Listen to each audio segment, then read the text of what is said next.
I'm sure a lot of you are aware of this clip that's been rolling around David Attenborough. This one lion in Africa gets caught unawares and surrounded by 20 hyenas. Of course, at the nick of time, one of his buddies shows up, and with two lions, the risk-reward analysis changes for the hyenas and they bolt. Now, risk-reward analysis is something that wild animals are very good at, and domesticated animals and humans are, at least modern American humans, are terrible at these days. You see, there's no shortage of advice out there about what you should plan for if there were ever this shit hits the fan scenario, end of the world. But there's no planning, at least I haven't found the video yet, that talks about how you should change your mind about the people you're going to encounter.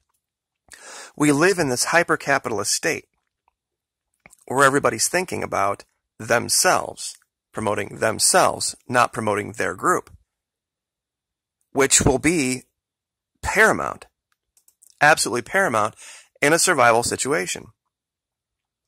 Now, I'd like to relate a story, a personal one, that I think will illustrate this better. I brought up these four pictures. I'm sure this story I'm going to tell is something that a lot of you, some version of it, have had happen. Now, we'll set the players here. Of course, everybody knows upper left, that's squirrel. Lower left is just representation of any old house cat. Now, on the right is one of my daughter's dogs.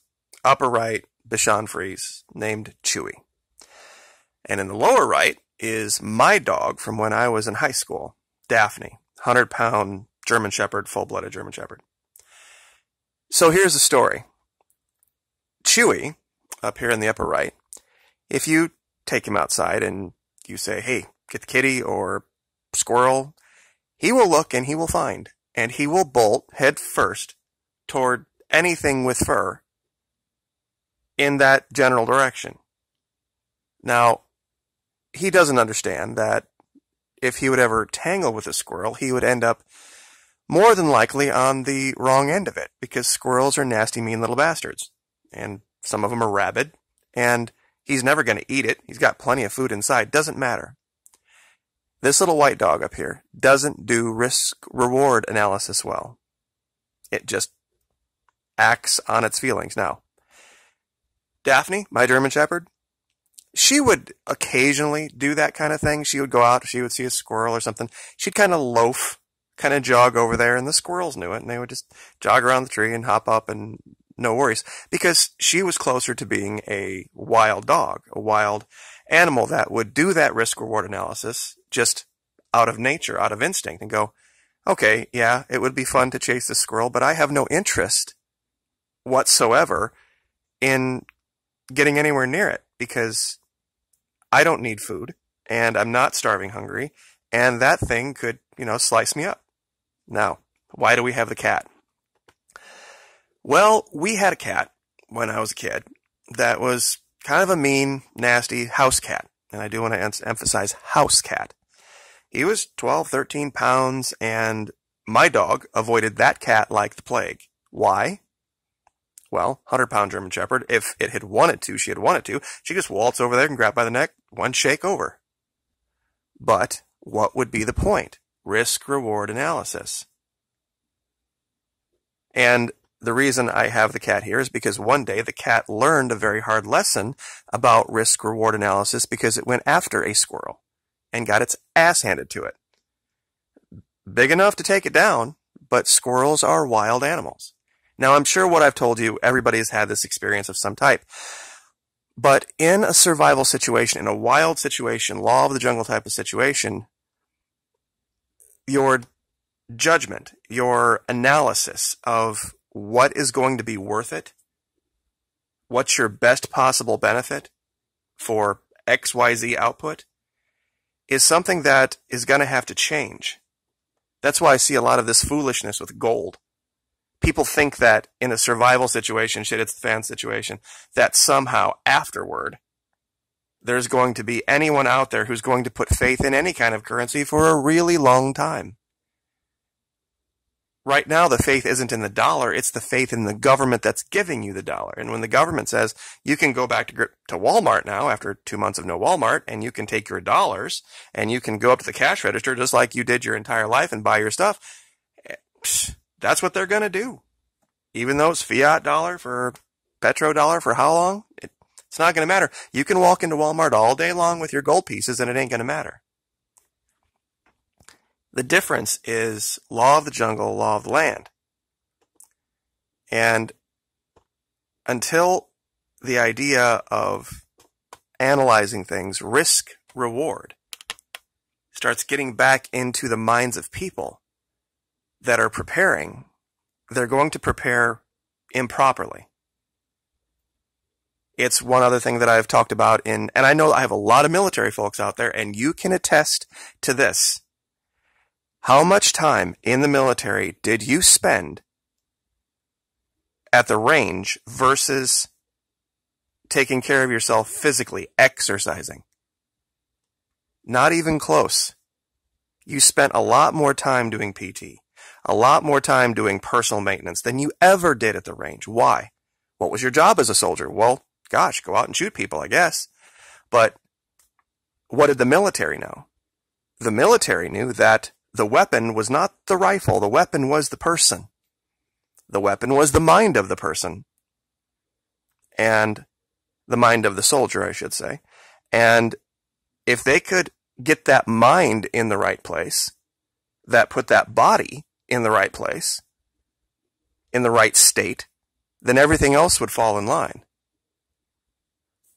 And that's what I wanted to try to illuminate today, is that it doesn't matter how strong or big of a lion you are. If you can't do a proper risk-reward analysis, you're going to die. And had this lion not gotten lucky, very, very, very lucky, it would be a dead lion. And it shows you how smart the hyenas are. Because even with 2 lions, they automatically, as a group, did the risk-reward analysis without even blinking an eye. And they bolted, even though they had them 20-2. Because they realized that they would lose too many of their pack for no real gain. It's not a shit-eating contest, pardon the French, but, you know, in the wild, animals don't think like we think. But if we're ever going to be in a survival situation, we need to think a little bit more like them.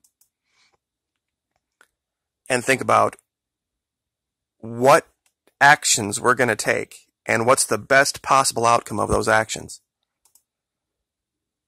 And you can watch the situation in Venezuela and you can read the stories and you can absolutely see this is why they are moving towards socialism, towards communism, because they've just gone through this.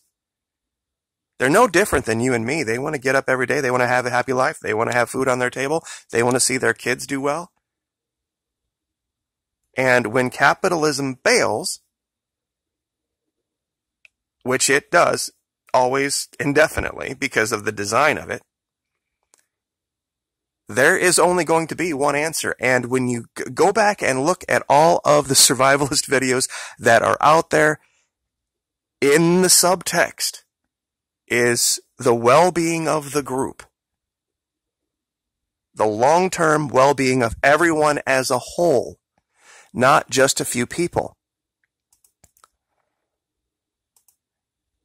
When you look at the advertisements for stuff like this, it's insane. Because they're saying, while the world is falling apart, while the world is totally on fire, you're going to be sitting at your table with your bowl of whatever and with utensils, and you're going to be perfectly fine. What do you think is going to happen 2 or 3 weeks down the road when your neighbors, who don't have this available to them, see that you're perfectly fine and they're starving? They're going to realize something's up. And you have to ask yourself a question about being an effective survivalist. Would you rather be thrown into, let me see if I can find the picture, a den of hungry lions or a den of well-fed lions? Which group do you believe would be more dangerous, more effective at survival, more effective at providing food for the pack? The hungry lion or the well-fed lion? I think we know, don't we? This is just a picture of Daniel from the lion's den. But I think it illustrates a much greater point. That if your entire goal going into a survivalist situation is, I'm going to do it and never be hungry, you are going to get chewed up and spit out by those who are. If you're going to separate yourself out as an elitist, and that's why I had this picture up here. See if I can find it. They're going to tear you to shreds. And you might have all the weapons, and you might have all the food, and you might have all the stuff, and you might have been the best prepper during the good times as could have been found. But when the actual situation hits, if you haven't changed your mind and realized that you are one lion among 20 hyenas, you're going to meet your end quickly. So I guess I will leave it there. But it's funny, the stories from our youth that we can bring into our adult life and take with us and use in critical situations. So anyway, thank you so much. I appreciate all the support. Like, share, subscribe. We'll see you next time.